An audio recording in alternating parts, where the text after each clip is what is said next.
Hi guys, இன்றைக்கி என்னோடய cooking விளாகில் என்ன பண்ண போகிறேன்னா காலிஃப்ளவர் பஜ்ஜி தான் பண்ண போகிறேன்.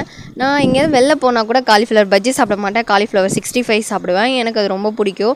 பட் வீட்டில் ரொம்ப போர் அடிச்சதா, தனியாக இருந்தேன். நான் என்ன பண்ணுறதுனே தெரியல. ரொம்ப நேரம் ஃபோனையும் பார்க்க முடியல, டிவியும் பார்க்க முடியல. ஸோ ஏதாவது குக்கிங் ட்ரை பண்ணுவோன்ட்டு கிச்சன் போனேன். எனக்குன்னே ஒரே ஒரு காலிஃப்ளவர் எங்கள் மம்மி வச்சுருந்தாங்க. சரி பஜ்ஜி போட்டு சாப்பிடுவோம் அப்படின்னு சொல்லிட்டு மாவு எடுத்து நல்லா மிக்ஸ் பண்ணிவிட்டேன். காலிஃப்ளவர் எனக்கு என்ன மாதிரி பீசஸ் வேணுமோ அந்த மாதிரி பீசஸை ஃப்ளவர்ஸ் கட் பண்ணிவிட்டு நல்லா வெந்நீரில் போட்டு அதோட கொஞ்சமாக சால்ட் போட்டேன். ஏன்னா அந்த எனக்கு உப்பு டேஸ்ட் பிடிக்கும். அதனால் நான் ஏன் வெந்நீரில் போட்டேன்னா சின்ன சின்ன புழு இல்லை வேறு எதுவும் சம்திங் இருந்துச்சுன்னா வெந்நீரில் வந்துடும்.